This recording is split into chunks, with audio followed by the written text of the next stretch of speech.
Halo rekan-rekan, Assalamualaikum warahmatullahi wabarakatuh. Ada banyak pertanyaan terkait dengan gedung induk Siti Walidah, gedung pusat milik Universitas Muhammadiyah Surakarta yang saya dan rekan-rekan desain di tahun 2012 lalu. Dan pertanyaan ini banyak dari mahasiswa, barangkali ini terkait dengan tugas-tugas mata kuliahnya. Saya akan share di video ini agar lebih mudah diakses dan semoga membawa kemanfaatan untuk banyak pihak.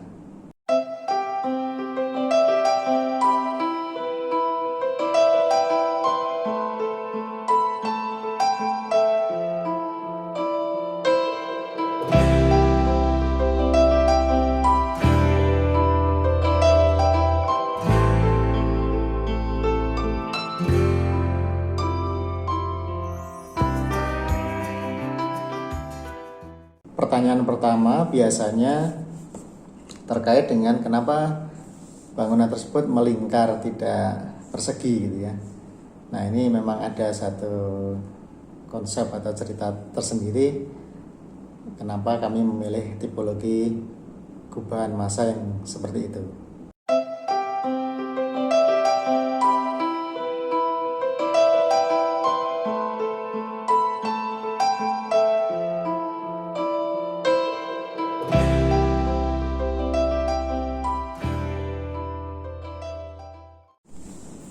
Nah, pertanyaan yang kedua biasanya terkait dengan bagaimana strukturnya ya, strukturnya. Dengan bentuk yang melingkar seperti itu, bagaimana substructure-nya, bagaimana upper structure-nya, dan bagaimana building envelope-nya.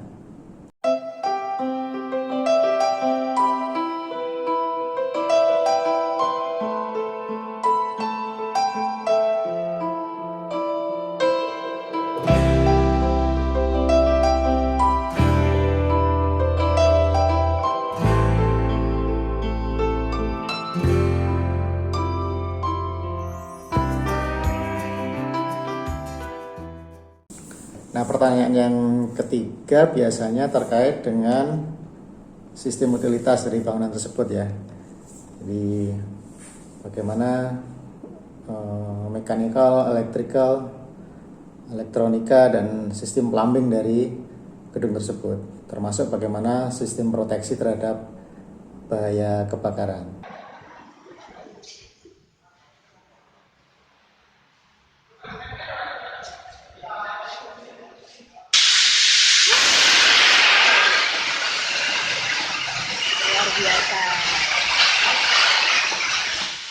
Nah, yang paling seru adalah pertanyaan mengenai apakah gedung induk Siti Walidah itu didesain dengan pendekatan green building gitu ya.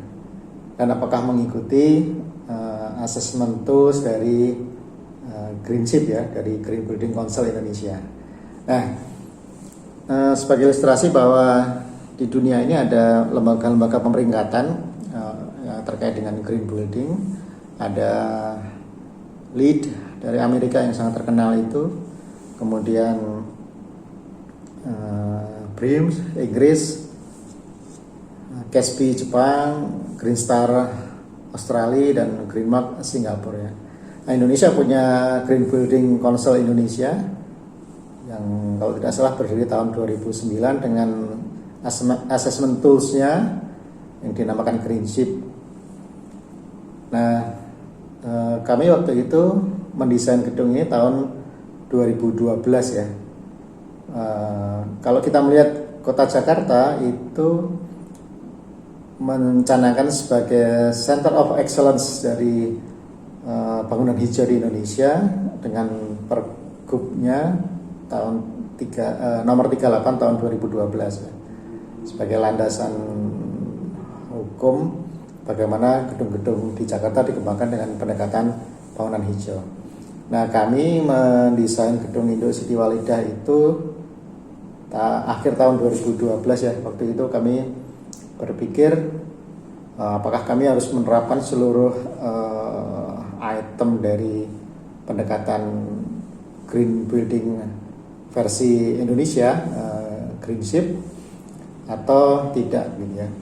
akhirnya kami putuskan bahwa oke, kami akan mendesain dengan semaksimal mungkin melakukan pendekatan bangunan hijau, tetapi mungkin tidak semua dari keseluruhan item akan kita terapkan karena tentu saja cukup berat ya, dan ada konsekuensi initial cost biaya yang bagi kami waktu itu cukup tinggi. Tapi secara garis besar kami melakukan beberapa pendekatan, misalnya tentang efisiensi energi ya. Jadi contohnya kami menggunakan lift waktu itu generasi terbaru dengan teknologi regenerative drive, di mana energi listrik disimpan pada waktu lift itu turun. Itu energi listriknya disimpan di baterai sehingga dipakai membantu untuk pada saat lift bergerak naik. Kemudian kaca, kami juga menggunakan kaca yang mampu menangkal panas matahari sehingga beban AC akan lebih berkurang. AC sendiri kami juga waktu itu, di tahun itu kami menggunakan teknologi terbaru, VRV generasi 3 ya, sebelum berpindah ke generasi 4, dan itu AC tersebut hemat energi. Kemudian kami juga mengkombinasikan gedung itu dengan dual mode ya. Jadi pada waktu tertentu bisa menggunakan ventilasi alami ya. Jadi kami desain seluruh ruangan jendela-jendelanya bisa dibuka begitu. Dan terbukti di masa sekarang ketika pandemi, isu tentang ventilasi mekanik versus ventilasi alami mengemuka. Jadi kami bisa menggunakan ruangan-ruangan di gedung ini pada saat situasi pandemi dengan ya menggunakan ventilasi alami atau gabungan ya, dengan AC atau dengan penghawaan alami. Di ruang-ruang publik, di hall, di selasar, itu juga sebagian menggunakan ventilasi alami. Nah, selain efisiensi energi, kita juga menyamankan pengguna. Jadi misalnya bagi pejalan kaki, pedestrian, bahkan akses ke transportasi umum, transportasi massal, akses ke halte di depan itu kami siapkan. Bagi pengguna sepeda kami juga siapkan parkir sepeda, shower untuk mandi, kemudian tangga juga kami desain nyaman sehingga apabila naik sampai lantai 7 dengan berjalan kaki pun juga relatif nyaman, tidak terlalu melelahkan gitu. Untuk aksesibilitas, rem-rem kami sediakan sehingga tidak ada masalah bagi kaum difabel untuk mengakses sampai lantai atas. Ruang terbuka hijau juga kami optimalkan, jadi kita bisa melihat bahwa banyak sekali tanaman, dan bagaimana kita memastikan bahwa penyerapan air itu di halaman dapat berlangsung dengan baik. Nah, saya akan mencoba menjawab daftar pertanyaan yang dikirimkan lewat WhatsApp. Yang pertama adalah material apa yang digunakan pada atap gedung Indo? Apakah tujuan pemilihan material tersebut untuk menghindari efek heat island ya, urban heat island? Oke. Jadi kami di atap menggunakan atap logam ya, atap metal dengan satu sistem insulasi di bawahnya.